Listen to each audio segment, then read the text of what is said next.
Firefighters give everything to their communities. At firehousefurniture.com, we make furniture worthy of that sacrifice. Durable, comfortable, built to last. firehousefurniture.com.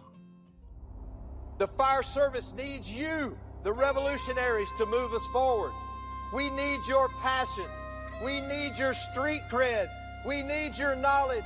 We need your energy. We need your influence. And we desperately need your leadership. And if we do this, it's going to be all right. What's up, guys? Here we are back for another episode of the Revolutionaries podcast, live on Firefighter Nation. Along with me today, co-host Preston Lyons, and I think we have quite the guest lined up for you today. So without further ado, our guest for the day is Chief Rob Fisher. Chief, how you doing today? I'm doing awesome. How are you guys? We're doing good. I'm already fired up about this conversation, just listening back and forth and everything, all the conversations that led up to it. I'm hoping that this episode is not the needle that gets Preston and I fired from Firefighter Nation. Oh, I'll see what I can do. Yeah. They've been Happy looking New for Year. reasons. Yeah. Yeah, sure. And Happy New Year to both of you guys. Thanks, Chief. So what we're going to do just to get started is we just want you to introduce yourself. If people don't know who Chief Rob Fisher is, kind of give us your background and tell us about yourself for a minute. Yeah, don't know who Rob Fisher is. I think there's a lot of people in the American Fire Service that don't know who Rob Fisher is, but I've been a firefighter for a long time. I started as an explorer back when I was 15 years old. And this is in the early 80s. Got on the job in 88 as a part-time firefighter resident, and did all of my time in Snohomish County, Washington, so the upper left part of the country. And yeah, I worked 36 years, and I usually say I'm recently retired, but it's almost 2 years now. So I've been retired. I retired out as a battalion chief. Spent a lot of time on the ladder truck as a company officer. I spent a lot of time in the training division. Was chief of the academy for our county for a while, and I'm in a couple of cadres: Brothers in Battle, CFT, a highwayman, and I co-founded a leadership mentor group called Young Officers on Fire. Family-wise, first generation firefighter. My dad was a truck driver, and my mom was a waitress. Grew up in a Roman Catholic family, so there was 4 boys, which was a small family. I know, John. I know you got 4 kids, so you're not the norm for this generation. I got to tell you that. But yeah, I was the oldest of 4 boys. Fell in love with the fire service like when I was 5 years old, and didn't want to do anything but be a firefighter. My wife and I have been married. We've been married now 32 years, going to be on 33 years. We've been together for 34 years. Our kid's in his 30s, late 30s. It's not a firefighter. And I got a lot of friends and family that are extended family throughout the fire service. So I'm a very blessed person. It sounds like it. I like that because, a lot of times we hear of people like myself. I'm trying to get this out in the right words. I didn't grow up wanting to be a fireman.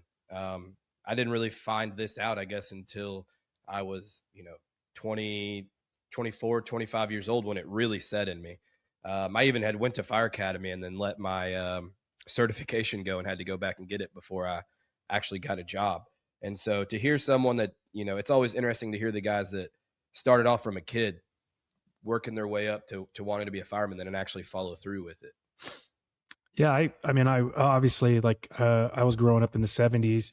And so the show Emergency was a huge influence. And, there's always some regrets in your career and in life. And you try not to have a life with regrets. But I mean, if there's one regret is I wish I would have been a paramedic. I never got to go to medic school and be a medic. It's kind of funny. Like my reputation in my organization is I'm anti-paramedic, and it's funny because I'm not anti-paramedic. I'm anti-lazy, and just at the time that we were hiring, and it's not all paramedics, of course, but we were hiring a lot of third service paramedics into the fire department, being fire based EMS, and they didn't take to the culture very well and the fire service, and so we had a very difficult relationship. We'll just say that. But I wished I would have been a paramedic. I know both of you guys are paramedics, and I just never followed that route. I'd stayed on the company officer training route, and a lot of doors opened. I'm sure we'll talk about, but a lot of doors opened for me that gave me the opportunity to teach, and there was no going back to go into medic school. Yeah, Preston's the EMS guy out of the two of us, so I'll let him talk about it. Uh, yeah, I'm sorry, Preston. I never was a part of the anti-paramedic conversation until I started getting out to fire conferences. And then now it's almost like you have leprosy when you go to a conference and you tell people you're a paramedic. It's just this weird thing that if you're in the know, if you're in the conference circuit conversation, that being a paramedic is highly frowned upon. But I think what you're alluding to, Chief, is that in your department, you have the ability to make the biggest impact. And that is the joy of being a paramedic. Well, I will think, say, sorry, go ahead, quickly, Chief. No, just real quickly. I want to shut Preston down real quick. He feels like he's like, it's they're hated when they go to conferences. You should have tried the 90s and 2000s. This would be like, is there any medics in the room? And nobody would raise their hands. It was worse then than it is now, because now it's like, we have paramedics everywhere. Whereas back in the 90s, you didn't. You would just, there were a handful of paramedics, not every apparatus had medics on them like they do. So sorry, John. No, you're good. I was just gonna say, I think you had this conversation with you, but in my area, I'm trying to think, like my department and a couple smaller departments are all fire-based EMS. There's a couple that don't run their own EMS. And I would go out on a limb and say that some of the best paramedics I know, and I always say my department, for example, are also some of the best firemen that I know. And I know that's not the culture everywhere, but it's very much the culture at my department. The guys that, that you see and think that they're really good, firemen, chances are they're also really good paramedics. And I think that's tied to that. They're really into work, their job, right? So like, if they're a really good medic, when they come on as a firefighter, they know how to get into and dig deep into the profession, and they're always set a high standard for themselves, and be it that it's EMS or it's fire, and vice versa. And then on top of it, I would say that my fire department's finally gone to where medics get to be focused on being real good medics and still do firefighter stuff, and firefighters are more focused on being really good firefighters that have to do EMS stuff. So I think that's the best balance, when we're talking about, the blending everything, trying to do everything. You're a plate spinner, and next thing you know, you're trying to be really good medic, really good firefighter, really good at rescue, really good at auto extrication. You're trying to be really good at everything. And you can't spin all those plates. Something's going to fall, and you'll never be really good at any one thing. So. And the bad thing about it is at least in my experiences, is we rotate. So even at my house, we have an engine and an ambulance. And I'll be the first one to tell you that, like, people probably think that I hate the ambulance because I have a firefighter podcast and go to fire conferences. I'm probably not going to go to many EMS conferences, if I'm being honest with you. I had a long conversation about this the other day. But I love the quote that says, greatness is found in the extremes. And so, like, the whole static assignment conversation about, if you're assigned to an ambulance, you ride the ambulance. Assigned to the engine, you're assigned to an engine truck, that whole thing. Like, it gives guys and girls the opportunity and ability to just hone in on that one thing and just be really, really good at it. Not to mention that, like, I'm going to train more on the fire side and train and talk a lot more about the fire stuff, because we're running, my department, we ran 21,000 calls last year for a population of 80,000, and 14,000 of those were EMS calls. I didn't run 14,000 fires. You know what I mean? So we get a lot more hands-on with the EMS stuff than we do the fire. So there's a local guy in my area, Scott Vatican. I'm not sure if you guys know him, but awesome dude. He's got a company called True Grit. He teaches fire stuff. And I was having a conversation with him about this, where do we focus our time and energy as organizations and as individuals between EMS and fire? And he said, if you can just think about the sports analogy between the amount of football games you play versus the amount of baseball games you play, EMS is baseball. So baseball players during the season, they're not doing a full game practice leading up to a 3-game series. They're tweaking on the little things that they need to work on. If someone's in a slump in their batting, if a pitcher's got to work on his curveball, that's what they're working on at practice. And then the games is where they perfect their skills. But fires are less than the baseball games. So you run in football, you run one a week. So you get less reps, you get less experience. So football practice is a lot more in depth. It's a lot longer. It's a lot more, into like the nitty gritty of how we talk about firefighting training versus EMS training. And I thought that was a great analogy because basically we run a ton of EMS. So all we really need to do is tweak our medicine here and there, but we don't get enough fire. So we need to be very, very in depth on how we train. I love it. And it's baseball, and I love baseball. And I'm right sorry there about with the Mariners, honestly. Yeah. You know what? It was good that they were in the hunt. Yeah. I mean, Dodgers pay for their championships. So Yeah, all good things must come to an end. Okay, well, let's move on before we lose anybody that's listening. Let's get into some stuff. So, Chief, one of the things we wanted to talk about is mentorship, and we don't want to limit the conversation. So, we just want to talk about mentorship in a general sense. And I'm just going to kind of turn it over to you and let you go. Well, so we've been brainstorming on this, right? Because you can be kind of complex on where you want to go with mentorship, but I think on the most basic of terms, Chief, mentorship is someone maybe seeing something in a younger individual or a newer individual and wanting them to do well. So you're trying to prevent them from making the mistakes that you made. Would you sum up mentorship as that, or would you kind of elaborate a little bit more? Yeah, there's a lot of definitions of mentorship. Scott Thompson's got Scott Thompson's got a great free document that he makes available. And it's called Formal Mentorship for the Fire Service, I think is the name of the document. And he has it on his website. If I could remember his website, it's leadership, fireserviceleadership.com, something like that. But anyways, you go to his website and you can get the document for free. But so there's so many definitions of it. But basically, mentorship is a relationship between one or more individuals where the individual has experience and can share in the potential of another individual.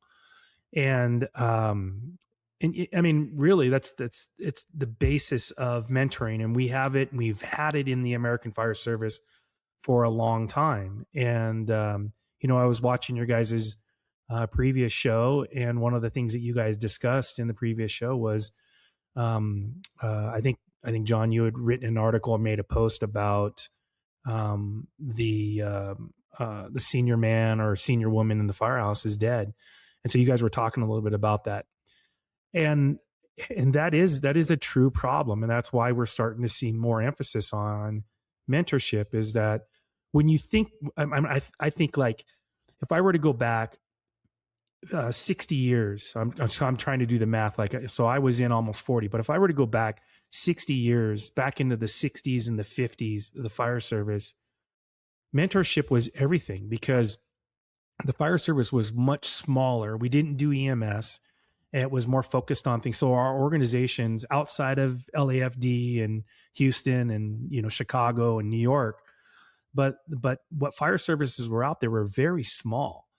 And even a suburban department like Seattle, and you can call Seattle an urban department, but if you were to go back in the 50s, I'll just take a guess and say that Seattle probably had 25 or 30 stations. That's a small department. Their training division back then was nothing than what it is today. And because what they did is a lot of that training was done at the company level. You'd get a new firefighter, you go through some basic training, and then you go to the company.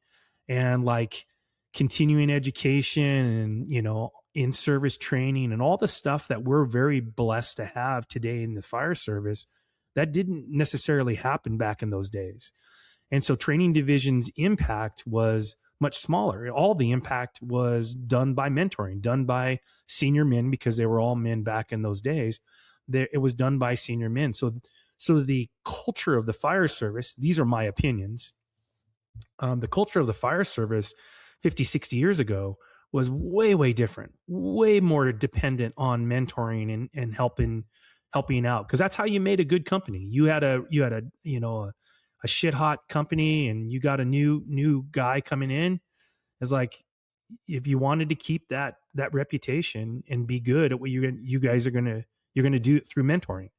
It wasn't going to be done by handpicking the best out of the academy. Right. And so, I'm kind of running on with the mentoring thing, but it is so important. And again, it goes back to relationship, and it goes back to just sharing information with another individual. So do you think that organizations be getting bigger and more robust, and even injecting a little bit more white collar and structure, has affected the role of the senior man when it comes to mentorship? Because now we have master calendars and robust training divisions and all that. It's just kind of taken that away, or is it something that we just have forgotten and need to bring it back? Oh, I mean, it would be, I don't want to say white collar has changed it. Because if you were to ask me 15 years ago, I would say yes, because that was kind of my position with the white collar in a blue collar profession. But I think it's just that culture has changed a little bit, how we take on problems. I mean, just look at how we're divided as a nation, and how we can't have, conversation, and how you can't, say something without somebody be offended. So the culture has changed. The structure of the fire service has changed. I mean, just our mission in the fire service has changed. I don't know. I don't know if it's what the reasoning is, but we've seen a change. And so we've got to be able to shift with it. And one of the things, if we're looking at like, what should we jettison from our traditions in the American Fire Service, and what are the things we should keep in tradition and stuff? Well, the one thing I would say is it's got to be mentoring. I mean, mentoring happens at the corporate level, and mentoring. Like, my wife worked for a large global company that had hundreds of thousands of employees, and they had mentoring in their organization. So kind of like the white collar aspect of it, I doubt that's the reason. I think it just has a lot to do with a changing culture in society, and taking responsibility. And then the fact that we've got robust training divisions, or a lot of departments have robust training divisions, which is all great. A training division gives you consistency across the board. But if you were to ask most of the training divisions, I mean, like, how many of them actually do like company level evaluations?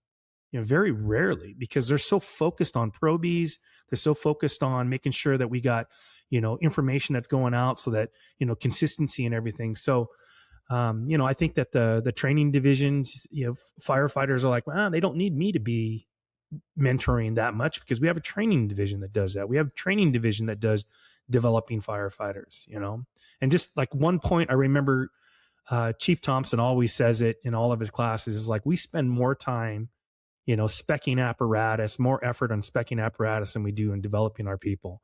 That should say something about the state of where we're at with, when we're talking about mentorship.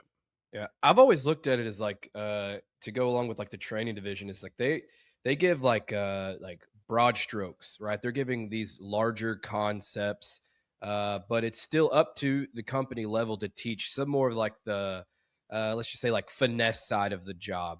And I'm a firm believer that mentorship is the only reason why we operate the way we do on the fire ground today, because guys that have done it, at a lot of times at these larger departments, and then have spread nationwide at this point, but guys that have walked through, adversity on the fire ground and figured out what works and what doesn't, and then passes that down, to the next generation. And now that guy doesn't have to make the same mistakes, because, the previous generation told him, hey, we already tried this and it didn't work, and this is what works better. And then, he doesn't go backwards, but then he could push the needle forward a little bit, and then so on and so forth, obviously.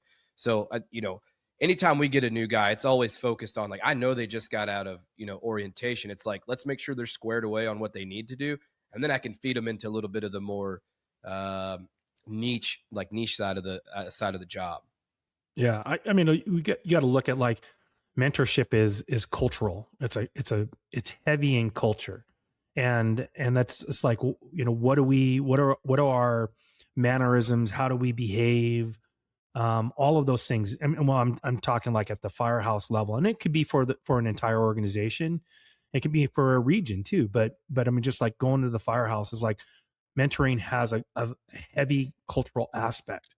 But when we think about the training division in comparison to mentorship, I mean, that's like the difference between, what's the difference between coaching and mentoring? Mentoring is long term, it's a relationship. And generally speaking, in the training division or in coaching is a short term aspect, right? Mentoring is focused on like the culture and really deep things, whereas coaching would be like performance. It's skill set and performance based. Okay, everything about coaching is like they're looking for an outcome, and it's often, coaching is often assigned. I mean, you could hire a coach, but generally speaking, you have a coach, so you're kind of assigned to it. Whereas mentoring, you should be seeking that out. I mean, a program that is like, I'm assigning you a mentor, I don't want to say it fails, but maybe we can talk about our experience with it. But it's not the same, because it's a relationship.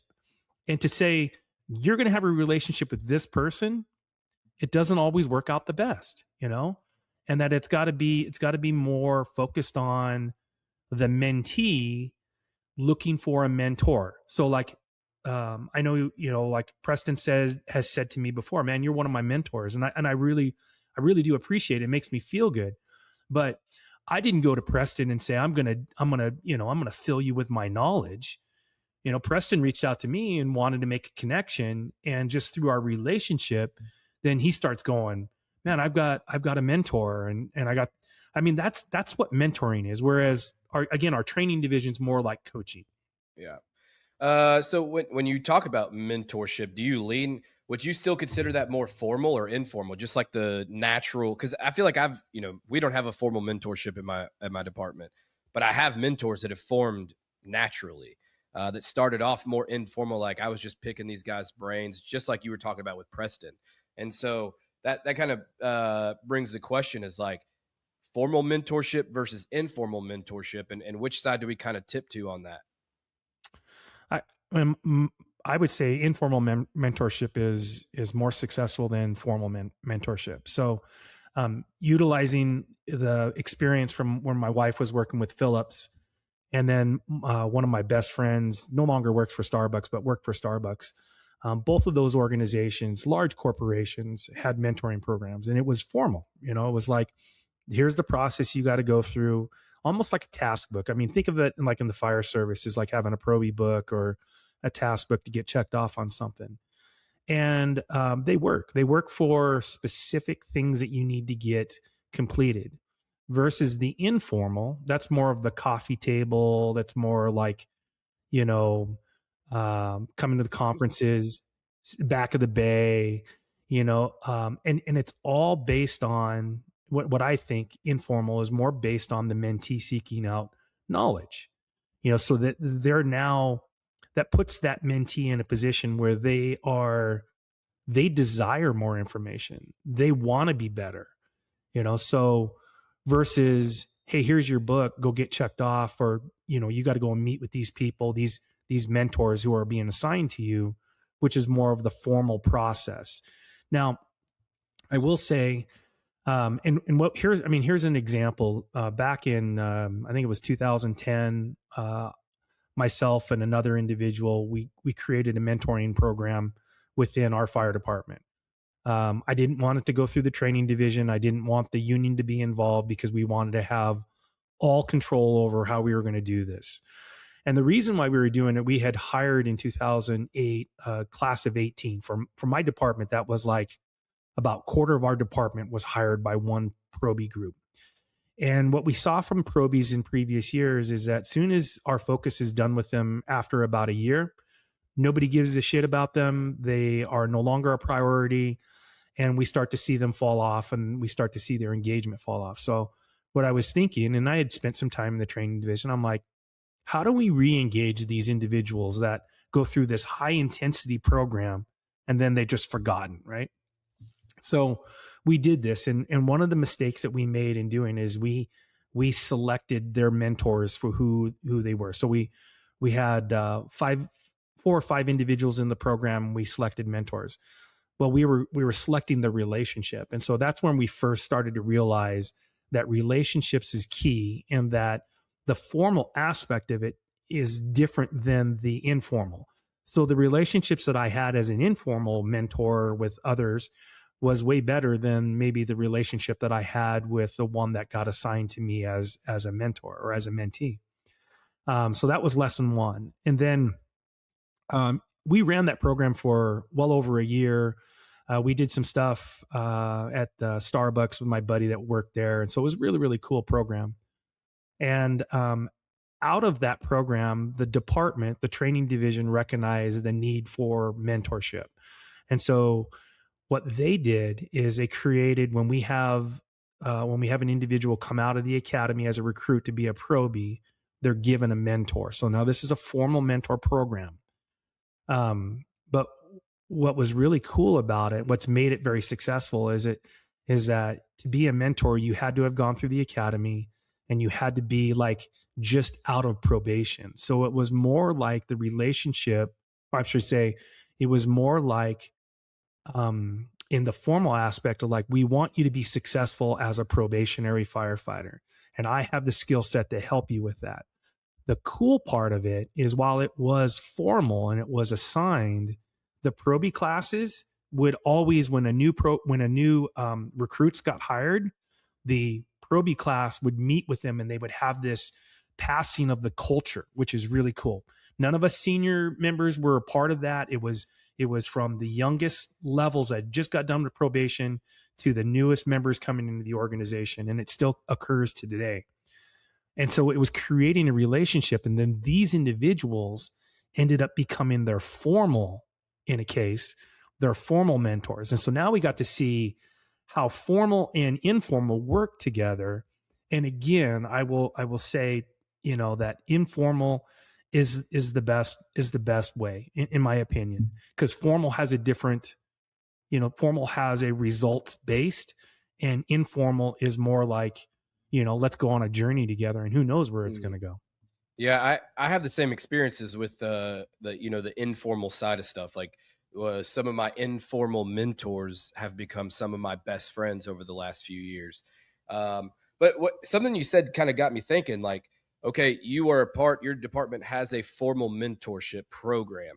And I 100% am on board. Like, mentorship is a relationship. But I feel like that's a lot of pressure put on the mentor rather than the mentee in those situations, because it's his obligation to make sure that dude is getting where he needs to be at. And so if those personalities don't mesh, or they're not seeing eye to eye on some stuff, or they're just not making a connection, what are some steps that they could take to kind of like, get that probationary fireman like kind of on track whenever the informal side's really not meshing that well? Yeah, I'd say that one, these mentors are handpicked, so it's not every single one of them, and sometimes some of the mentors have 2 mentees, basically.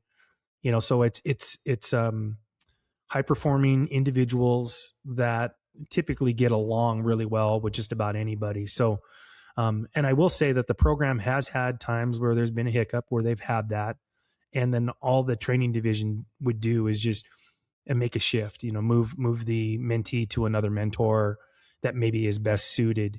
But there's a lot of time and effort that is done. I mean, this is why the formal side of it is very difficult, because if you're going to be assigning them, you got to put forth some effort, right? You can't just, being in the training division, I can't just say, okay, John, you're going to mentor Preston.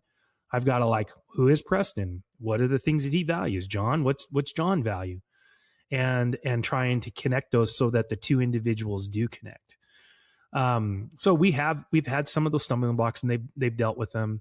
And I would say that, generally speaking, the department, would side. I mean, there's definitely recruits that are coming into probation that failed, and it's not the failure of the mentor.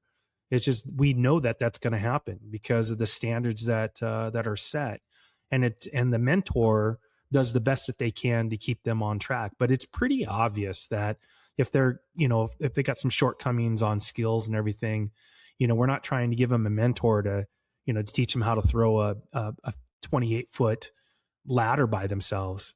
They're going to work with them on it, but there's a skill set that needs to be there, so the mentor is more about helping them deal with things and being their advocate and being, an individual that has experience in certain things, that knows, like if, basically, let's say that the probie is having a problem with the company that they're in, and be it that, my department has 3-person staffing. So there's a probie, a driver, and a company officer. The company officer is responsible for the probie. So really there's not like 4 or 5, 6 other individuals in the station that can help the individual out. And so if there's a relationship issue, the mentor is to be kind of like the mediator between the two to help with that relationship. That has happened a couple times, but not really very often. So I would say that the training division puts more onus on the mentee to make sure they're doing it than the mentor. And it's quite an honor for the individuals that are selected to be mentors to do it. And they do a great job. I love it. I mean, that's one of the things that, leaving the fire service and looking at the younger kids these days is like, wow, man, what they have and what they're contributing. Man, I wish I had that when I came on the job. And that's kind of some of the reasons why mentorship, I think, is so important, because I think I was lacking it and made a lot of mistakes. Yeah, that was going to bring me to my next question for you, Chief. It's a personal one. So, talking about your own personal mentorship, when you look back, like on your earliest days in the fire service, right? Like, who mentored you? Like, obvious. I think we already hinted that like you had informal mentors, but like, who mentored you, and what did they actually do that mattered? Like, how did that change the trajectory of your career? Early on, so my department was pretty small. I think I was employee number 14, 15, 16, somewhere in there. So we had a very small organization. We had a fire chief, an operations chief, and then we had a training lieutenant battalion kind of that, was part-time in the training division. That was it. So, but 2 individuals that I would, or I should say 3 individuals that I would say that probably had a huge impact early on in my career was Janet Jager, first female firefighter in my county to be hired. She got hired in 1984 or 4, I think, something like that. She was awesome. Huh? 84. Is that when you were born? Okay. Yeah. I was in high school when you were born. And so I got the opportunity to work with Chief. Well, she became a chief officer, but I got the opportunity to work with Chief Jager when she was a company officer. I got to drive for her. And if there was anybody that kind of derailed my focus on, going to medic school or anything, it was her, because she saw in me early on a willingness to teach and enjoy, talking in front of people and sharing information. And she really said, what you need to be focusing on, don't worry about medic school, just go and be a company officer, and I'll be working for you as a chief one day. And really got me, I was a terrible student. So she got me into college and got me, being focused on education and being better with my communication skills and everything. So, and then the cool thing is that she really taught me a lot about compassion. And so she was awesome. And, she doesn't listen to podcasts, and she's been retired for a little bit, but, the other one was Chief Eric Andrews, who ended up becoming my battalion chief when I got promoted to lieutenant. And then, I also, he was the training chief, and then we had a major project, and I had told him that I wanted to be in the training division. So he brought me in the training division. And so I got to work under him for a while. And the thing that I would say from Chief Andrews is, one, he is super smart, and he's still working in some aspect today in our county. Super smart. He was always, he knew everything. That's what was crazy. He knew everything. But what he did for me was he invested into me early on by, like, he made sure that I could go to conferences. So I think my very first conference was in 95 or 96, and not by my department sending me, but Chief Andrews, his volunteer department, he hooked me up with a hotel. He hooked me up with the conference fee. And then all I had to do is get there. And he did that multiple times. And so what he was doing is he was investing into me, seeing my potential.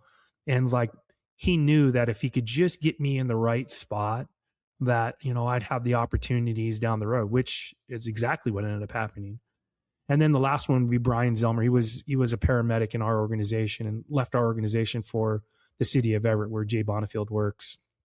And he was just like, man, that guy was just like, as a paramedic, dedication, just his studying habits and everything. I was like, it was incredible. So those were the three early on. But I would say in my organization, I won't say that they just had an impact in my life. But what we lacked was like mentoring. I wasn't reaching out to them as mentors. I was just like letting them lead me and say, hey, go do this and go do that and go do this. And, I didn't have the really tight I had a tighter relationship with Chief Jaeger because we worked at the same firehouse and we did a lot of things together. But, with Chief Andrews and Brian Zelmer, I didn't have that tight relationship with them. So that kind of goes to the point, like, if I had different mentorship, like I had the opportunity to reach out and understand what I needed, if I knew that I needed mentorship, it might be different because, I got myself into a lot of trouble as a company officer.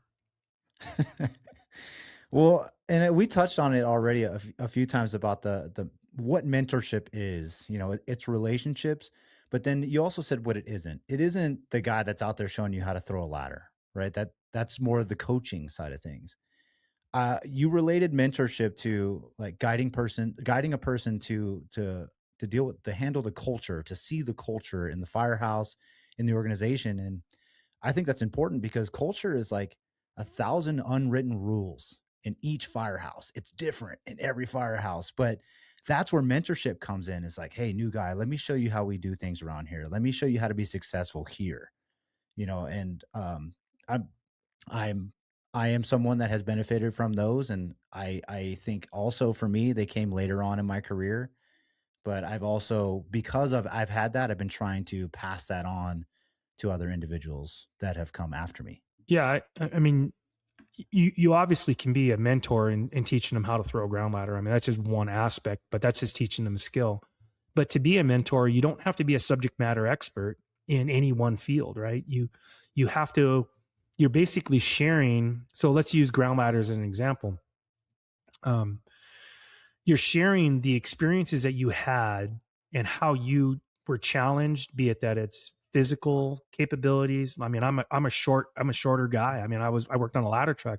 I had to learn to throw a 28-foot, ladder by myself, different than somebody that's 6'2". So you're utilizing the lessons that you've had, how you've reflected on them, how you've had to process through them, the culture that you work in, the demographics of your department. I mean, all of these things. And then you share. So like using the ground ladder, I'm sharing that experience, not the throwing the ground ladder. I'm sharing how I navigated the waters for my situations. That's what mentoring is about. And, I'm sure somebody could argue that, teaching somebody how to drive or teaching somebody how to, how to throw a ladder or whatever it is as a level of mentoring. I'd say, sure, it is. But it's a deeper part. I mean, think about it, parenting. You're going to show your kid what's right or wrong in your family, in your society, or in your community. Where that's the part of it that's more important than teaching your kid, how to empty the dishwasher. It's more about, I want you to have, do your mom a favor and just don't even let her ask you to empty the dishwasher. You see it needs to be done, handle it. That's the mentoring side of it, right? The emptying the dishwasher is just like me showing you how to do something. Sure, that's mentoring, but it's changing the behavior so that the individual then can kind of, the mentee can then kind of see like, oh, I get this, my department is this way. I mean, this is like the debate and the arguments that we have in the American Fire Service about, this person having perspective on something. I was like, well, their perspective, they're a truckie on in FDNY of 7-man ladder truck. I work on a 3-person ladder truck. And I appreciate their perspective, and they've probably got a lot of skill sets that I don't have, but what they don't have is my experience.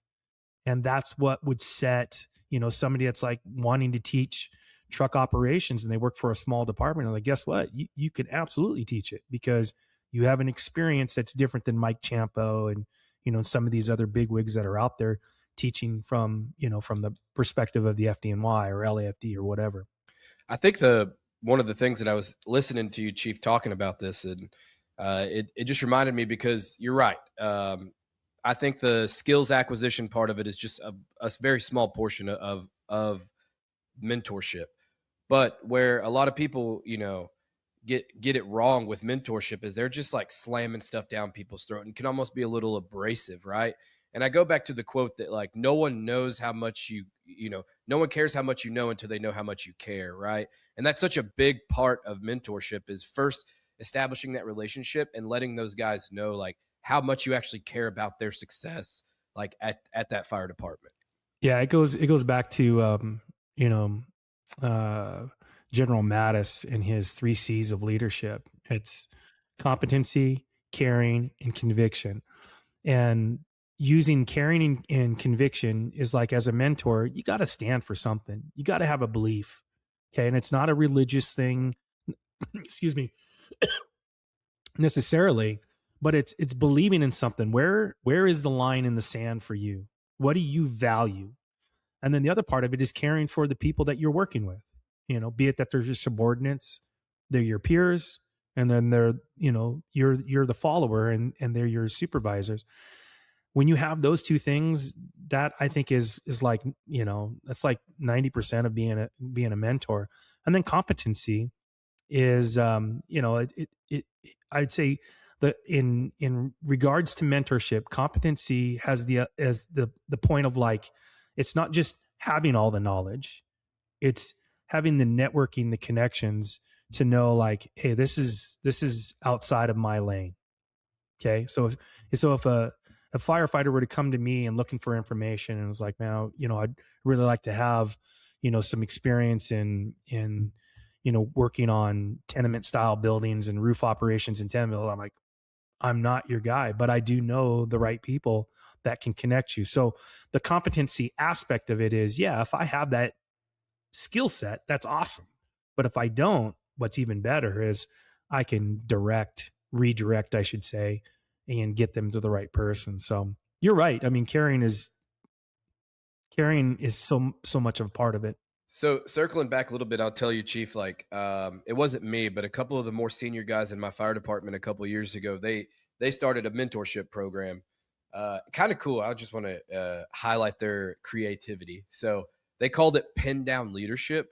We get a 5-year pin at our fire department for our Class A's. And so anyone 5 years and under, you were in this program. And the thought process was just like you said, right out of the New Hire Academy, we're pairing you with another guy, super informal.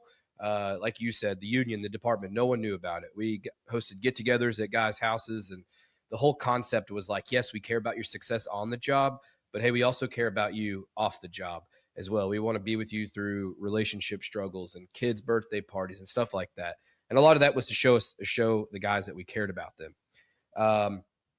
And whenever we did that, we saw a lot of success because just like you said, they would get onto the job and they would go to their prospective shifts, and obviously they would just kind of fizzle out, through fire department dynamics and stuff like that. But where we really found success is when we got them away from the job, like, and had these get-togethers at people's houses and stuff like that. And one of the things that we still try to do that, and now, like, I will say it's still very informal, but like a lot of the battalion chiefs are on board. So if we, even if it's not my shift and we pair, Joe with Jim and they're on a different shift, like we could just shoot those battalions a text message, be like, hey, anytime we can get these two guys working together, that would be nice, and they really try to honor that. And, but one thing that we try to tell them, or at least that I try to tell them through New Hire, because I get to be a little bit of a part of it, is like, hey, like, I am here for a resource for all of you guys because I just want them to have someone in their life like that. And I know that there's plenty of other guys that have just as many connections or information that I do, but I want to make sure that this is relayed to them. Like, I don't have all the answers, far from it. But if you have a question and I can't figure it out, like, I know someone that does. So please don't be scared to reach out to that. And I can't tell you how many times that's paid off with guys reaching out to me and asking me about things. And I don't have the answer for that, man, but I'll put you in contact with someone that does. And it works. And, you know, I'll say this is like, as a mentor, like that adds so much credibility to you whenever you're not trying to like act like you know everything and then give them some, you know, half-assed answer, but you give them someone that's going to give them like a legit answer and they walk away like, oh gosh, that was awesome. You know? Yeah. I mean, it makes me feel so good when, you know, now being retired for almost 2 years, I get text messages, guys like, hey man, is this normal? Is this normal roof construction, or is this normal, or how do we do this? And I love it, you know, and it's just like sharing information, because they're like, my company and I were on this roof and I didn't have the answer for them, but I knew that I could ask you. And so it makes me feel good. You know, I get text messages, you know, every once in a while from Kyle Romgus. He's like, hey man, my truck guys, I need an answer on this. Can you handle it? And it's great. Going back to the, you know, what you were saying about the away from work, being present is probably 90% of the job of being a good mentor and being engaged, you know? And so like, if you can't fake it, you can't fake that at all. And when, you know, like when the younger probies are getting off their, I mean, going to their graduation or going to their, you know, their final, that's super important for them to see a battalion chief that's got 35 years on the job there. It's super important. I'm not doing it to get them to be my mentees. I'm doing it because I care about the organization. I care about the culture of the organization, and I want to set a good example moving forward. So they had that. It wasn't always this way. And I mean, again, we were talking about old style of fire service in the training division, but if you were to think back to like the military aspect that has come into the fire service, one of the things that, and it's now changed, even the military doesn't do this anymore, but the whole fraternizing with officers. As an experience, I mean, like my driver and I, Chad Berg he drove for me for 18 years on the ladder truck. And, probably within the first 4 years, we were doing a lot of teaching together, and we were in the fools together and doing a lot of stuff together. But the ops chief in our department at the time had our battalion chief separate us. It's like, you know, Lieutenant Fisher is not going to be working with Chad Berg anymore. Whenever I see them, they're always together, and it bugged him. It really bugged him. And it's just because he came up through the military, and it was just not what they did. And he was an older kind of philosophy on that. So they separated us for an entire year. Chad, I wasn't leaving ladder truck, so Chad had to leave. So he had to go drive an engine. But that story, what it tells me is like today, it is probably more important that we spend time away from the job with each other's families and understanding. But there's got to be some you know, some parameters there. There's, you know, as when you're a company officer, there's certain limitations. And then when you become a battalion chief, there are certain limitations. And if you're the ops chief or training chief going to these events, your limitations are even more. And understanding what your role is. But it is very, very important that you show up, you know, at all levels. It's just how long can you stay at the event depends on where you sit in that. Senior man or woman has to stay longer than the lieutenant or the company officer. And, you know, and it worked its way up the list. But the relationship, and I know we keep on hitting this relationship thing, but the relationship is so important on building trust and building, you know, like if I have a, you know, somebody that I've been working with on something and they really screwed up, I want to be able to, like a parent, really let them know how disappointed I am. And if I have a relationship with them and I've built trust with them, then when they know that I say, you really disappointed me, that hurts. That hurts. And that has an impact versus we don't have a relationship. There is no trust. And I say, hey, you disappointed me. And what do you think the person's going to say? Okay. And yeah, it's like, they don't give a shit. And so, sorry I said that, but they don't care. Right. but when there's a relationship and when there's trust built between each other, then it really allows for, more impact. I wish I could like phone in a friend right now, because it's his and I relationship is living proof of what you just said, and hopefully he doesn't watch this because he's probably going to call me bad words for bringing this up or make fun of me. But a guy that started off he was just newly promoted to driver right when I got hired, and has been just a such a solid person to have in my corner, and our relationship is exactly what you just said. Like, he has told me those words probably more than once, and I knew at that point how bad like I had actually messed up, because he told me like, you messed up, man. Like, I'm disappointed in the way that you handled XYZ. But at the same time, we do life together. I mean, I told you guys about to go to a birthday party, and we're going to his son's birthday party, and our wives are really good friends, and we've just built this relationship outside of work. And one of the things that I just personally believe is, like, I told this to a new hire group one day. We were actually doing like some RIT and Mayday style training and removing down firemen. And it was an opportunity to tell them about the relationship part of this job, in a sense of like, hey, like, this guy right here, he's my brother. And I view his kids like my kids, and got to really just speak a little bit of life into them and tell them, like, you guys need to find that person here at the fire department. You know what I mean? You need to find a guy that you say, like, hey, like, if you go down in a fire, God forbid, like, I'm going to be the last person to sit there and tell your wife and kids that you're not coming home, because I'm going to do everything in my power to get you out. Right. Like, that's what relationships will do to you. Because yes, they're all brothers, but like, I promise you, like, the guy that and you know his family, you know his wife's name, know his kids' names, that you go on vacation with, like, I don't know how to say this without just saying it, but like, you're going to go a little bit harder for that guy. And that's just the God honest truth for that. Not saying that we go any less hard for other firemen, but hopefully that lands well. But like, we are the epitome of what you just said.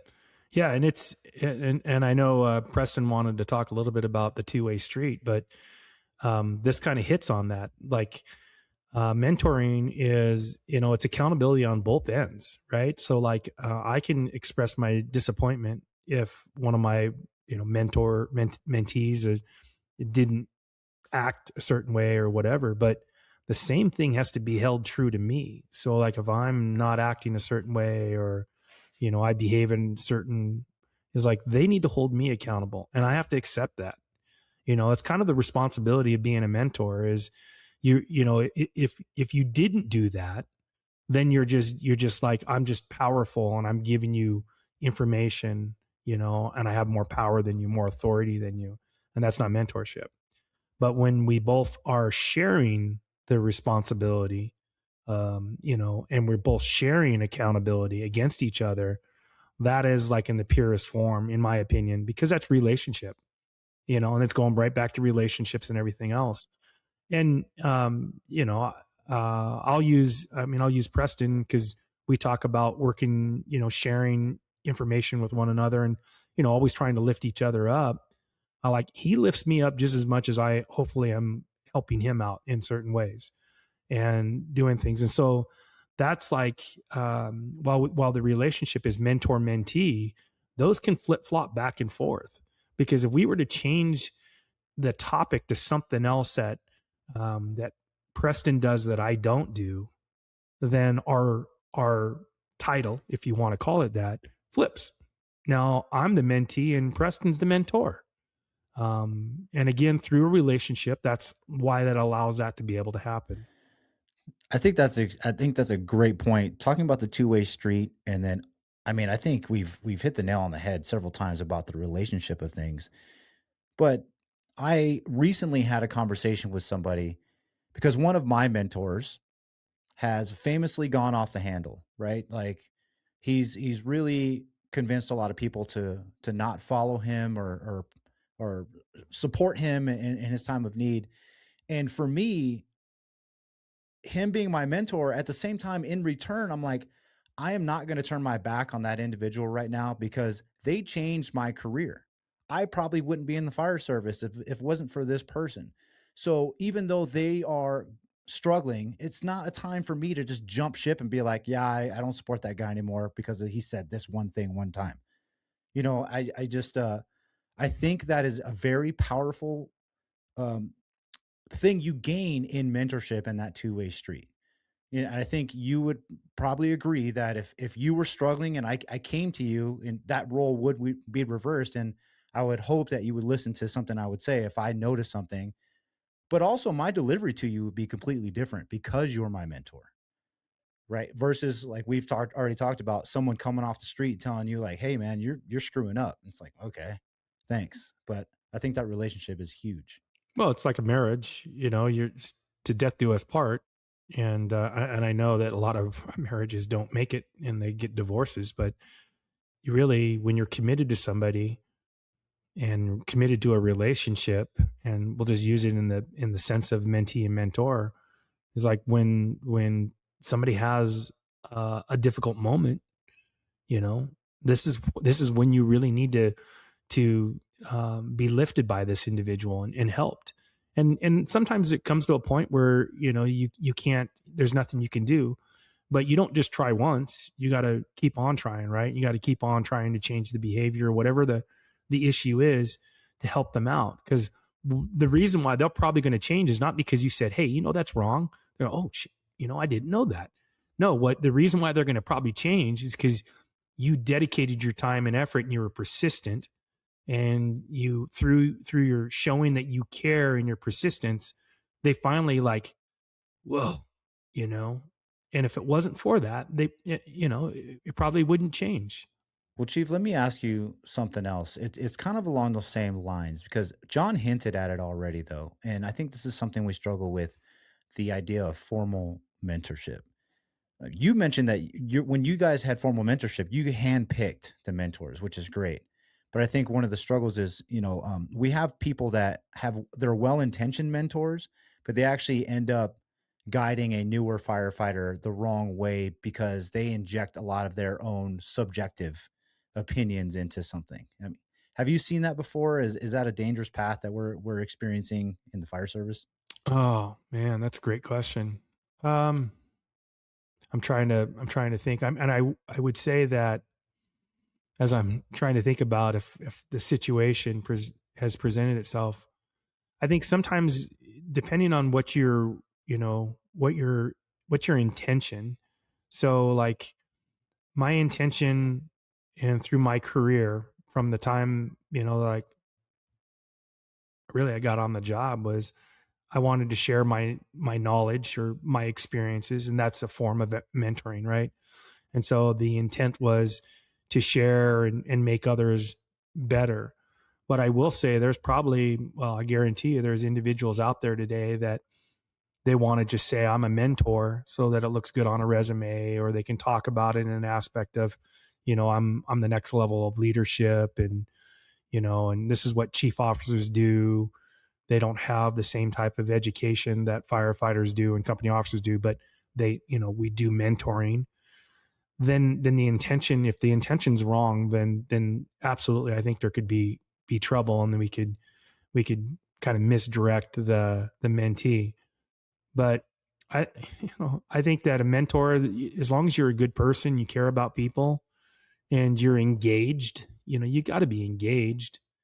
Um, you're engaged is that you're probably going to be looking out for their best interest, and and that's it. I mean, when I'm sharing information with somebody, other than if it's topic specific, but just like an opinion on dealing with a crisis in their family, or dealing with a crisis within their organization, sometimes I'm like, wow, I- I've never had that. I don't, I, I don't know. Let's just hash it out, and just having a conversation with them, and it's hopefully through the conversation of just listening more, and hearing them work through this problem or talk about the problem and how it impacts them, that they see that I care, right? And so caring is a key part. So if your intention is you're doing it because it looks good, then yeah, I think that there's always going to be a problem. But if your intention is that you really care, you care about the American Fire Service, or about the fire service, you care about the public in the community that you serve, and you care about the people that you're working with, all the men and women that you're working with, then I think it'd be really difficult for you to mislead them. I want to dive deeper into this. I'll give you an Okay. example, and it All right. goes full circle to the very beginning, because what you're touching on is great, but I want to get more in depth, like based on a like a situation. We started this podcast off talking about EMS, right? And we already went down the path of how controversial it is about being a paramedic and fire-based EMS and all this stuff.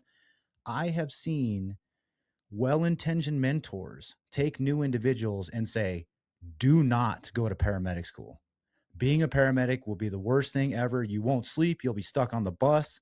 And even though it's well-intentioned advice, are you hurting the organization based on what you're telling a new individual? Are you affecting that new person's career who might have been interested in paramedicine, but now is not because of that type of mentorship? And that's just one topic, but I wanted to bring it all the way back around. Yeah. I mean, I would say that if you were to probably dig deeper on this individual, they work in an organization where, that EMS unit, that bus is probably doing 14, 15 calls a day, and they're just getting their privates kicked in. Right. And so they're so anti EMS because they're just being bludgeoned by it. And their organization doesn't recognize that, some of our workers are getting beat up, and they don't have the opportunity to go over on the engine and work, or the ladder to work, or whatever it is. So there's no rotation. So they become so anti EMS. Yeah, that's a bad mentor. But if I was on a part of that conversation, I'd want to dig in a little bit deeper. I'm like, why wouldn't we want? I mean, give me a better example than the last thing you should do is go to medic school. I mean, give me some examples of why you shouldn't go. What is it? Is it you're going to be a bad firefighter? Is it that you're going to work on the medic unit all the time and you're never going to be able to get off? I mean, those are legit problems, right? But if we can recognize what those problems are, and somebody, hopefully can be a mentor's mentor, and you're like, hey, why don't we, rather than let's reframe the message to, here are your obstacles ahead of you. If you go to paramedic school, here are these obstacles. But it might not be the case in your organization. Say they're not coming to that. Maybe their organization that they work at, it's like you work a month on the box, and then you go and you work, a couple months on an engine somewhere. I'm like, that's a pretty good balance, and I mean, our goal, and I love going to fires, but I'll tell you what, I mean, this is what's funny is like, what do I miss at being a BC? I miss the team aspect of anything we did. As a battalion in my organization, we go to all codes, all CPR calls. I mean, I didn't enjoy it, but I mean, I enjoyed it because I was part of a team, and I got to watch our men and women just like be at the top of their game. And I'm a supporter on the sidelines, helping them out. And I mean, I'd enjoy EMS calls just as much as I enjoyed fire calls, because our mission is to help people, save property, save lives, but help people. And so I think the messaging of that is probably poor, but that doesn't mean that they're a bad mentor. That just means that they're sharing their experience, which is what mentors do. And sadly, their experience that they had is not a really good experience. And so, yeah, they're a bit blemished, or I should say tarnished, and it makes hard for having an opinion. I mean, use truck companies and quints. My first position on being on a quint, and what I stood behind is like, I hated quints. And then now today, after being on a quint for a long time, and really seeing more of the American Fire Service, and that the quint really is the suburban truck company, I've been able to reframe everything. And would it be easier to be on a dedicated truck that's all they do? Absolutely. But that is not the reality. The reality is this is what a lot of departments do. And so how can I help them best, utilizing my experiences, and separating my personal opinion on things, is like, that's what you got to do when you're mentoring. And that's where you got to build those relation quints. Relation quints. Before we move on from mentorship, I'm sitting here thinking, and like, I'm fortunate to have mentors. I know Preston has, and I'm sure Chief, I know you have mentors as well. But let's talk to the young fireman at this point, who's obviously seeing through this conversation the importance of having a mentor, and they just haven't had that maybe in their department yet, or maybe it's just they just haven't realized what they do have at their department. And so, one of the biggest questions that I've heard come from mentorship is like, how do I even get a mentor? Like, what are the steps that I need to take to get a mentor? And so speak to that young fireman, or not even young fireman, the person that just doesn't have a mentor and doesn't know what the next step to take is. Be engaged. I mean, I think that's the biggest thing is, you know, when just because you go to work and you're working a, 48-96 or whatever your shift schedule is, everything about your career is not just in that 24 or 48 hours that you're working. It's outside of the fire service. I mean, this is not necessarily a career. This is a lifestyle when you get into the fire service. So being engaged outside of the normal hours that you're on the job is important. Invest in yourself. I mean, firefighters are so cheap. It's funny. And a lot of firefighters are union firefighters, and they're the cheapest. Right. And, but investing in yourself, paying for a conference, and I get it. I mean, if you're a young firefighter and with a young family and you're in an area that doesn't have, maybe that doesn't make as much money, but save up. Maybe it takes a full year or so, but spend a little bit of money into yourself and get to a conference if your department doesn't pay for you to go to a conference. And there are so many regional, I mean, for anybody in just about any part of America to say, well, we don't have conferences in our area. I'm like, I'd have a hard time believing that. So there's a lot of regional conferences that are not, super expensive that you can probably get into for $100, $200. But that then leads to networking. And so that's probably the biggest part of it. I mean, I would say engagement is one, but the other one is like going to conferences allows for you to network. Not only do you get to learn to be better at what you're supposed to be doing or what you do, but you also get put into a group of firefighters that you can now start, building relationships and just let it be organic. Don't try to, like, oh man, I got to find somebody and I want to call them and tell them that they're my mentor.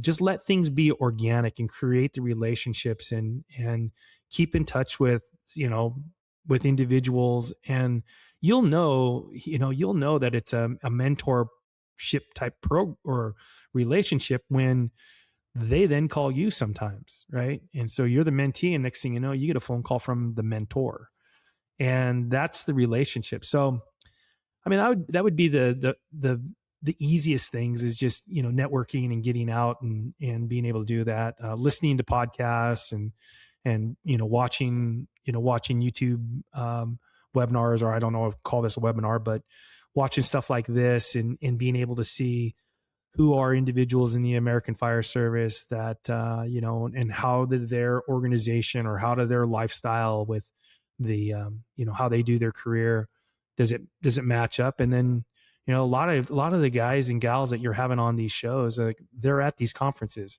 So then you get to go to the conference and then you get to bump into them. And, if you partake in libations, you have a beer or, a glass of wine in my case.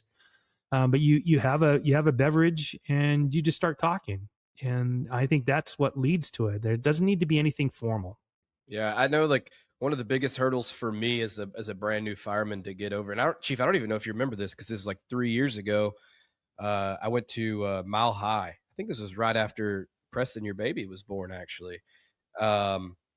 And me and my battalion chief talked to you there, and a couple of the other guys from Brothers in Battle. And one of the biggest hurdles for me to get over was like talking to the person, if that makes sense. Like, you see guys like Chief Rob Fisher on podcasts and giving classes, or Ramagus was there, you see who he is in the fire service. It's like, oh no, I can't approach that person for XYZ reason. And then you start talking to him, it's like, oh yeah, that guy's just a fireman. Like, that's the best way that I know how to explain it. It's like, I don't know why I was so terrified to go have a conversation with that person. Yeah, you got to remember, all of these individuals, they put their pants on the same way, one leg at a time. And I mean, they're normal people. And I will say, there's a lot of times that somebody will try to catch my attention. And the hard thing is like when you're, if you're involved in a lot of these conferences, you're pretty busy. And so trying to get the moment that you can actually focus and listen and have a conversation sometimes gets a little bit difficult. And so maybe, from like some of the more seasoned individuals that are on these shows, like a Rob Ramirez and, Kyle Romagus, Cody Trestrail. I mean, all of these guys is like, I would say we need to be a little bit better at being able to recognize when somebody is trying to make conversation and coming in and wanting to have those conversations with you. I will say, like, early on in my opportunities, I was standing in rooms with individuals that were all my heroes, and I know exactly what that feels like. And it is a difficult thing to get over, but the sooner that you realize, and you have more confidence and you feel comfortable in your own skin, and you just got to go up and just say, brother, I love what you say. I love what you said on, multiple calls or whatever podcast it is. And maybe don't try to catch their ear for a half an hour, because sometimes they're super busy to do that, but just keep it something small and simple, and then see them again and do something again. And then it'll develop into something. I'm smiling because the time I remember connecting with you the most was when you were teaching with the highwaymen at Mile High, and I kept leaving my group to come talk to you, and I kept getting in trouble, and then I got you in trouble. Yeah, you got me in trouble. Sorry. Yeah. But that was, but that was what I was trying to do. I was like, I got to connect with this guy because this might be my only chance. And I kept at it, and it seemed to work out. Yeah, I would say for those that are in positions to be mentors, and there's a lot of them out there, is making yourself available. I mean, it's kind of like when both you, Preston and John and everybody else, is like, when you put yourself out there and you're on a podcast, you're on shows like this, guess what? That comes with a lot of responsibility. And if you're not willing to do that, then it's going to be difficult for you, but it's also, you're going to find that maybe people aren't going to like you, and it's going to work against you. So making yourself available when you're at these conferences to listen to somebody and make connections and give advice if they're asking for something, or, and be okay with them saying, man, what you wrote or what you said or how you did this, I just wanted to say that was pretty cool. And just like when the public says, thank you for what you do, you don't answer as like, I'm doing my job. You say, thank you, I love what I do, that type of thing, and accept it. And it's okay. But that is definitely a challenge. And that was part of what we were trying to do with Young Officers on Fire, is we were trying to create an area where individuals can go and connect with other firefighters, officers, and chiefs, so that they can have those connections, and hopefully those would turn into more personal connections down the road, and that, it would help them find mentors, that type of thing. Cool. Preston, you want to bring up the next one? Didn't really have that in the back of my mind, but I do actually have one. Sorry, Chief. Let you down on that one. I was just listening to you. I was just so entranced in your message. I was just talking about the next topic. Yes. No. I think we've been talking about mentorship for an hour and 15 minutes. I want to pick. Well, no, we did 15 minutes of EMS and that's an hour. True. An hour, yeah. Which is important. I'm not hating on it, but we do have more that we want to talk about. And okay. I do actually want to ask you on what you're doing with Candace Ashby coming up. I'm going to be in Indiana on February 12th, I think is what it is. It's a Thursday, but we're doing, you see, now you got me on spot and I can't remember the name of the conference. It's for a firefighter officer that had passed away, and but we're going to be there. She's going to do something leadership wise, and I'm doing Quince. So that's the next thing I'm doing with Candace Ashby. So one of the things Preston sent us, I have it written down right here, like a seasoned professional I am, Chief, is Preston want to talk about like passing the torch. I know we've kind of talked about this on the previous episode, and like, there are guys in the fire service that are out there teaching and sharing all the information they can. And unfortunately, at some point that road's going to stop. And so there's so many guys out there in the fire service that we are hoping that step up and step into the roles and fill the shoes of the men and women that came before us. And I think what the main thing is like just getting that involvement with the next generation. And if that joggled Preston's memory, maybe he could take it from that point. Well, no, I mean, the biggest thing was I feel like ever since you retired 2 years ago, you've been really embracing that mentorship role. And you've already kind of hinted at it before about seeing these younger guys coming up in the fire service. When I say guys, I mean young ladies, everybody is coming up in the fire service, and all the things that are available to them that you didn't have. But still, I think you notice that they still need a little bit of guidance in navigating the waters of this thing we call the fire service. So when it comes to passing the torch, being a retired guy and taking on people as a mentor, even when you're retired, is that, I mean, what is the obligation for that? Is that to make the fire service better, to make individuals better, or just no offense, but is it just because you want to stay relevant in the fire service? Wow. Hey, I want an honest answer. I want an honest answer, so I'll throw it out there. Damn, you know, when we were talking about the two-way street with the mentor mentee, I was There like, it is. yeah, yeah, I think a little bit of all of it. See? So, I mean, to be 100% honest, one of my biggest fears was retiring, and I'm still kind of navigating those waters and trying to figure out where I fit in all of this. And I think it's safe to say now that you know, I'm accepting a conditional offer at a large fire department here in the Vegas area to work as a civilian employee in their emergency management division. And so, I think so. One, I'm looking for. I still want to be connected, and I don't want to say I regret retiring. There's a lot of aspects that I love with retirement, but I wish that I would have stayed a little bit longer. I mean, I had goals and all this other stuff, but so I'm kind of going back into it and trying to make a connection there. So some of it is, yes, staying relevant, but I realize that my relevance is going to be limited compared to some other individuals. We'll use Uncle Ray McCormick. He's going to be able to teach for a long time in his expertise because of his pedigree and because of the things that he has done. I've not written any books. I don't have the pedigree at that same, comparison, same level that he does. So I'm very aware of like what impact do I have, and that it has to be, I kind of got to adjust, as an example, I'm not the person, we brought up the highwaymen. I'm not the person that should be teaching roof operations really anymore, because I mean, the last time I was on a roof and did any roof work, it was in 2014.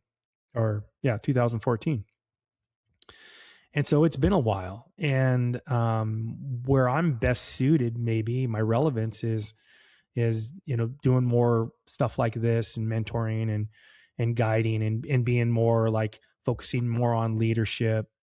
And so what I'm probably going to see myself doing, with this new opportunity and some other things, is that kind of cutting back on my being out there and teaching, and finding something else, maybe it's, focusing more effort in Young Officers on Fire for more, mentoring connections.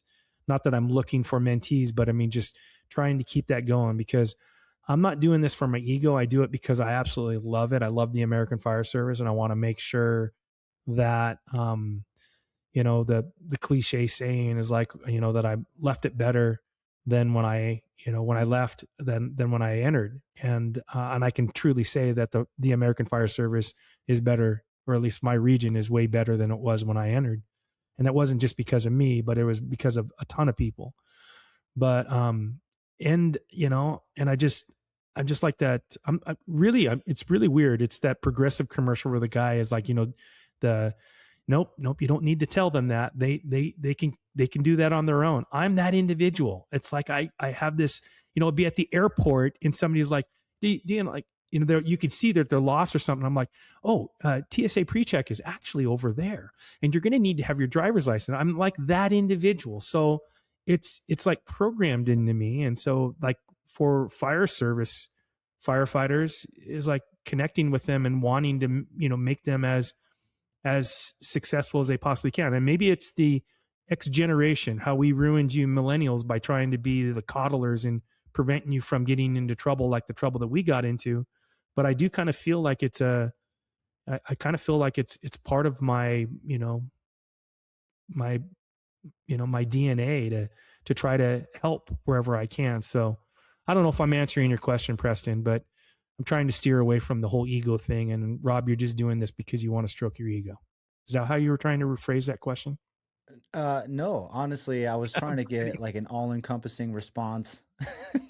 No, and also the fact that we talked about it offline, but the reputation that you had early on or for a long time about clubbing baby seals, and then maybe now later off in retirement, seeing those individuals now and trying to steer them in a way to prevent them from making the same mistakes that you can, so they can make a larger impact on the fire service.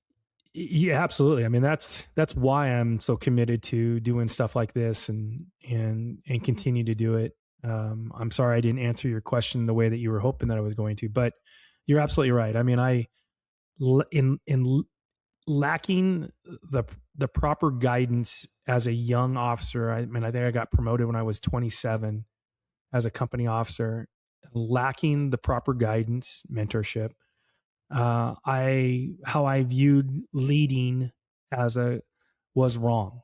I viewed leading more as from the authoritarian position versus all the other stuff. And we talked about Janet Jager and how she taught me about compassion and everything, but she would be one that would probably be steering me and like, you got to care for the people. I mean, I always cared for the people, but I was like the heavy disciplined individuals. Like if you needed to be whacked in line, trust me, I have a stick and I'll whack you and I'll put you right back in line. And that's where kind of the club and the baby seals analogy comes up. But that was not the best approach to things. And it really ruined my future down the road. I mean, I had not built the right relationships. I created some bad relationships with individuals that ended up becoming my boss, and resentment's is a bitch. And so a lot of that came back. And so, yeah, I look at those things and I'm constantly trying to get, and you and I have talked about this with, some of the stuff that you've dealt with is like, be very careful in your approach on things, extend more grace more often. And, cause a real douchebag, something that they'll present themselves in a way that over a period of time, you'll know that's somebody you need to get out of a relationship with. But sometimes, you just got to extend a little bit more grace. And it was a poor decision. I would want that. I'd want leadership to go, Rob's intention has always been good. And maybe his approach wasn't the best, but you got to say the line. What's the your line? Famous line? You got to say it. Oh, 10 pounds of pressure 100% of the time. That's right. Yeah. I know you don't take credit for it. I know you heard that from somebody else and it's been tagged on to you, but it has been something that I have heard in so many rooms that you're not in, and you get the credit for it. So you're going to get the credit here. But I think that's a little bit of what you're talking about here is you came hard at a lot of individuals where you needed to have a little bit more compassion and grace. Don't push as hard and show people that you care. Yeah, absolutely. I was 100 pounds of pressure, 10%. That's a punch in the face. So that's, whereas you just need to keep the relationship and really try to influence. I mean, that's another thing that's, with mentorship is you're helping influence individuals, and I didn't use as much influence, or I used very firm influence when I should have been a little bit softer on the influence. But I was impatient. I mean, that's another generational thing, is that in today's generations, everybody, I mean, even the X gens, because of how we are in society today, is like, you want instant change. And in that time period, I wanted instant change. I wanted to go from not having a truck culture to I want it right now. And so I was willing to make sacrifices for it. And the reality is the truck culture in our region is way better than it was when I was on the ladder truck. But a lot of it had to do for other, not just me, but others that had sacrificed to get there. And you sacrificed, your future in some respects, that you're, but it had to be done, had to be done. So I think one of the hardest things that I've got to have conversation with a lot of retired individuals is being okay with planting the seeds of plants you're never going to see grow. Like the work you did with the truck culture, and know that right now the truck culture in your former department is well off or farther along than it was when you started it, and you planted those seeds, and they're still growing. But it's a hard thing. Yeah, it's a hard thing for us to wait though. yeah, you want to get the shade of the tree, but guess what? It's not going to happen in your span. The likelihood is that, the tree's going to have to grow for 10, 15 years, and hopefully you've moved on, because, if you were still staying put and you were, then you're kind of stagnant, and you shouldn't be doing that. But yeah, you're absolutely right. It's the shade of the tree. I wish that more people would kind of take on this responsibility that you've kind of, given for yourself, as far as like, just because you retire doesn't mean like, you get away from the job, because the fire service is losing just a lot of key individuals every year. I mean, we don't have to target a specific time frame. And man, these guys have so much to offer, and they feel like, when they retire, it's just their time to be done. And I feel like there's so much value that they could still add. And I'm personally thankful for people like you who do retire and then stay relevant in the fire service, so we can just continue to learn, and I think that's part of the mentorship thing altogether is, still learn from guys like yourself, and because you willingly accept that responsibility to put yourself out there. I think a lot of individuals retire and have resentment towards the service because they just got beat up, and as you guys well know, I mean, this profession will just destroy you. I mean, physically, mentally, everything. And so if you were in the wrong organization, wrong culture, wrong area, and you just, when you retire, you're like, I'm not going back. I'm not looking back, and I'm done. I'm out of here. And in some degree, I've thought that maybe the best thing is for, because I'm having a hard time finding where my niche is being retired and still staying connected. Maybe I shouldn't be connected. And so to your point, John, I appreciate that. And it makes me feel good that, my connection is valuable to some, but I sit here and I battle with myself as like, maybe the best thing is really just kind of stepping away and just going and having a focused life, and, in 100% of the family and the grandkids and everything else. But I'm having a hard time with that. And I struggle with it, not everybody's that way. I mean, I had posted on Facebook the other day, like, this retirement life, I'm getting bored. And everybody's, what? Retirement is the greatest job in the world, but I do appreciate that. Thanks. I think the worst thing you can take away from an individual is their sense of purpose. So I think that is a common struggle in retirement, is if you lose that sense of purpose, or I called it relevancy earlier, but really it's that purpose. If you lose that, you almost lose a will to live a little bit. Yeah, you look at like all of the veterans from all the militaries, they're proud to wear their hats and they're proud to wear their shirts and all that kind of stuff. And so the fire service, and I'd probably say the police or law enforcement's the same way, in that because this is more of a lifestyle than anything else, is like you're so purpose driven. And then once you go into retirement, it's like it's easier for some, or for many, I should say, than it is for some.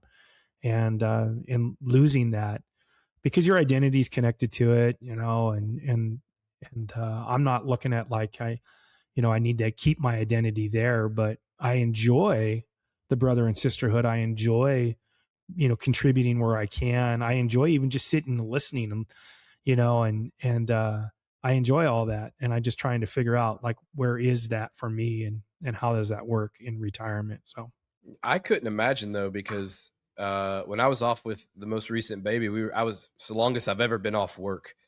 And I was off for like maybe a month or something like that. But when I had ended up telling my wife, like there was kind of like an area, it was like I could stay off another tour or two, but like I'm ready to go back to work, because I felt that. And that's the exact way I explained it, is like I'm not doing anything at home. Like, yes, I'm with my family and stuff like that, but like I'm not doing anything. Like I'm ready to go back. And I kind of related that to the whole retirement thing, is like, yeah, you kind of stop doing what we do every day. And, for a lot of us, if this is what we do, like I couldn't imagine just, there being no coming back to work, at least not yet. yeah. And I did on the fire engineering side of things. I'm on a show with Dan DeGrice called Straight Talk. And one of the things that we had talked about with, we had Mike Galliano on the show twice, I believe, talking about retirement and preparing for it. And that's one thing that we don't do very well. And maybe that's where my focus needs to be in the future, is preparing our more senior members that are, 7 years out, 5 years out from retirement, and getting them. And I'm talking about individuals that are really into the job. So like if you were to, my hobby was teaching. My hobby was time with the family and traveling, but I didn't really have a hobby outside of the fire service. And so, getting these senior members prepared for retirement might help them out. And it doesn't mean that they have to leave, everything, but just like being ready for the change and being ready for all that. I wasn't ready for it. I mean, I knew I wasn't going to be ready for it. And I think somebody had asked me, maybe it was at firemanship that year, it had only been a few months, and it was like, I just feel like I'm on vacation and I'm going to go back to work. And well, the reality is I wasn't going back to work. And every time I walk into a firehouse, or I'm, go and visit and ride with one of my buddies, a battalion chief in our department, you're sitting in that BC rig, the smell and everything is just like, oh man, I absolutely love it. It gives you gives me goosebumps. Get you the warm and fuzzies all inside. It's the warm and the fuzzies all inside. Yeah. Well, I honestly hate to end this conversation, because there's been so much gold here, and I feel like we could probably talk for a lot longer. Actually, I know we could, but to be respectful to you, Chief, as well as the listener, if someone wants to reach out to you, maybe they want to make you a mentor of theirs, or just, tell you that you are still relevant in the fire service, to kind of go against Preston a little bit there, how would they get a hold of you? I'm on all the socials. Well, I'm mostly on Facebook. You can go over to Young Officers on Fire. I'm there. Rob Fisher 72 on Facebook. And I get so many Facebook requests, friend requests, that I try to answer all of them, but I can't friend every single person, but I think you can see most of my stuff. I keep it pretty public. And then robfisher72@gmail.com. And, if you send me an email, I try to connect back wherever I can. But John, I just want to thank you. I mean, we've been going for almost an hour and 35 minutes. So that's about an hour longer than the last time that I was on a show with Preston. Ironically, Preston left that show to come on a show with me, I think. Yep. Yeah. And what was best about it is I went right over there to watch it live, and then he talked shit about me, or he threw me under the bus with Chief Rhodes. And so I was like, okay, noted. Yeah, that's our new boss in Preston. Extreme ownership. Yeah.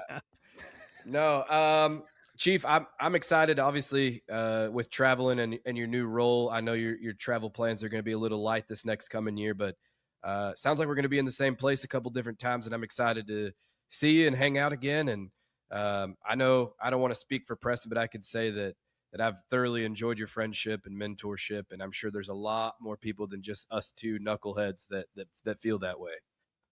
Well, I would say thank you, and that John, you're the younger of the two of you, and so there's a lot of really young firefighters, and so one of the things that comes up all the time is the next generation capable of leading the fire service. And I think I made a post on Facebook involved.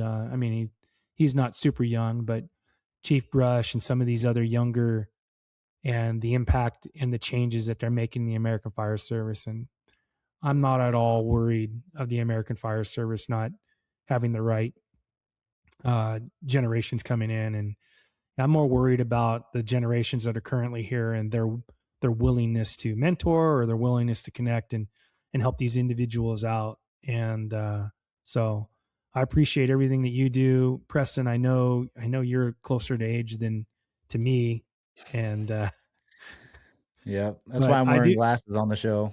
It makes so you look younger, or does it make you look older? No, I need them now.